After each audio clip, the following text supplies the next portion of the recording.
So I told Cynthia about it, and she says, well, there's this other group that's planning on going too, and you want me to get in contact with them. And here I've had some time to think about all this during these last few months. So about 2 seconds later, I said, sure, why not? And so the next day, on May 11th, I got a call from Paul LaRudy of the Free Palestine movement.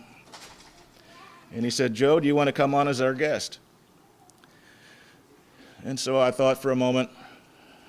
I said, you know, hemming and hawing around, okay, great, when are you leaving? He said, oh, the 17th. And I didn't know what day it was.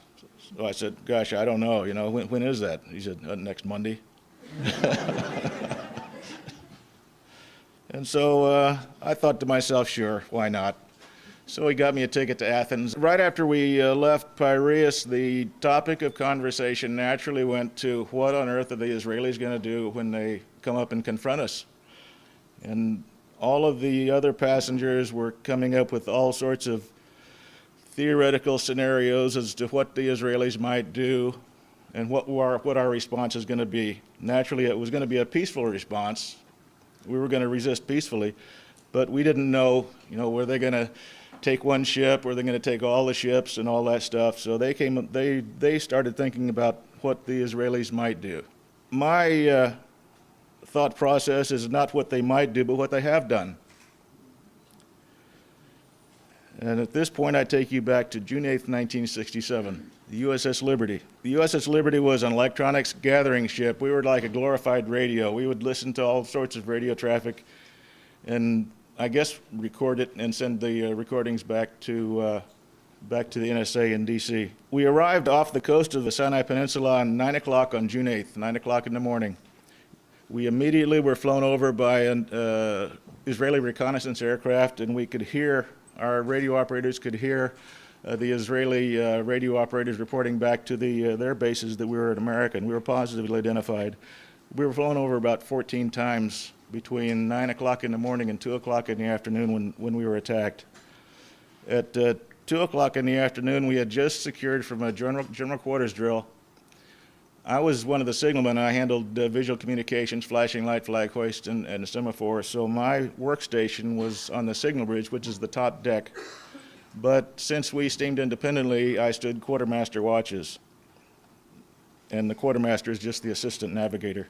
So we were all down in the pilot house, and one of the officers on the ship, Lloyd Painter, was watching the surface search radar, and he detected some very high-speed jet aircraft flying so low that we could detect upon our surface search radar coming up our starboard side. So a bunch of us ran up to the signal bridge to see what we thought would be just another circling of our ship.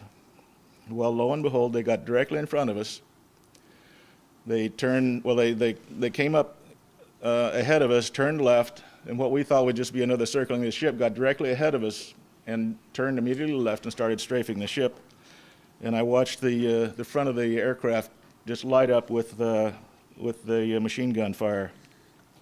Ran down to the pilot house and basically just served as a messenger, taking messages from the pilot house down to emergency radio.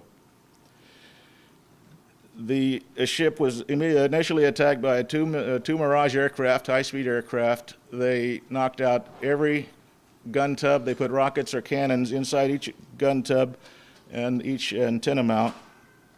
So we were blind to the world. We couldn't get any messages out. They were followed up with two Mystere aircraft who dropped napalm. They had cannons, rockets, machine guns. About just a few minutes after the attack started, one of our electronics technicians found an antenna that he had put out of commission because it wasn't working just a little while ago, and he got that antenna back up and working again. We got a message off to 6th Fleet, which was steaming 450 miles away, with two aircraft carriers, USS America and USS Saratoga. Due to the situation in the Middle East, the Saratoga had what it called its ready strike force, and that is pilots were in the aircraft were on the catapults, and there was steam to the catapults, so all they had to do was push a button to launch aircraft. Captain Tully of the USS Saratoga launched his ready strike force immediately, and before those aircraft got to the horizon, they were recalled on orders from the White House. About an hour later, the Saratoga launched again, and again before those aircraft reached the horizon, they were again recalled on orders from the White House. All the while, we were still under attack and calling for help, and their radio operators listening to our calls for help, knowing that aircraft had been recalled and there was nothing they could do. Following the air attack, the torpedo boats arrived, 3 torpedo boats, each carrying 2 torpedoes. They dropped 5 in the water, and 1 hit on our starboard side, killing 25 people. Then they slowly circled the ship from close range, firing upon anybody who ventured topside to fight any of the fires were topside, or to shoot at anybody who was trapped topside. They also machine gunned life rafts in the water that we had dropped in the water in anticipation of abandoning ship. They pulled one of them on board their torpedo boats and then took off. And then they came back about 90 minutes later with an offer of help, which we refused.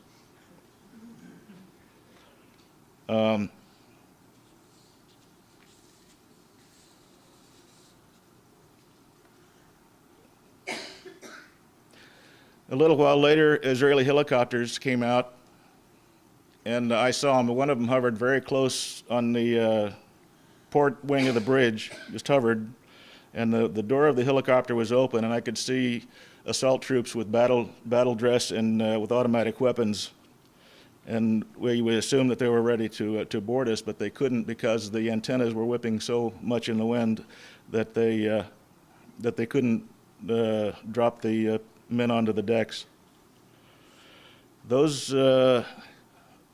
helicopters left, and for all practical purposes, the attack was over, but we didn't know it was over because we were always anticipating. Now, nobody calls you up and says, okay, the attack's over. We waited for 16 hours for the USS Massey and USS Davis to appear out of the fog. But shortly after the attack, the U.S. Naval Attaché came out in an Israeli helicopter. He dropped one of his business cards with writing on the back says, "Have you casualties?" He put it in an old a bag of oranges, and threw it all off onto the forecastle. And we had 450 caliber machine guns, 2 on the forecastle and 2 amidships. Dead bodies on both of them. There were Liberty survivors up there trying to clean them up and get them in their body bags. And one of the guys picked up the orange bag of oranges, looked at the card, and indicated to the helicopter that we had 1 casualty.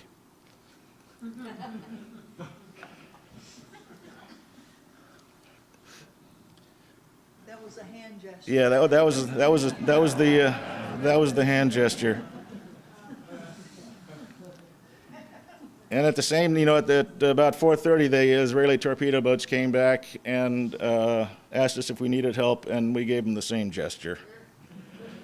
And the first responder showed up at 6 a.m. June 9th, about 16 hours later. The only thing that has happened, the U.S. government has done following the attack, the only thing that they have done that we have seen is they issued an order ordering us not to talk about the attack. They haven't conducted any investigation of the attack, although they did conduct a U.S. Navy Court of Inquiry. It was 4 days of testimony. The legal advisor, Captain Ward Boston, has told us that the court was ordered to come up with a finding of fact that the attack, there's no evidence to indicate the attack was deliberate.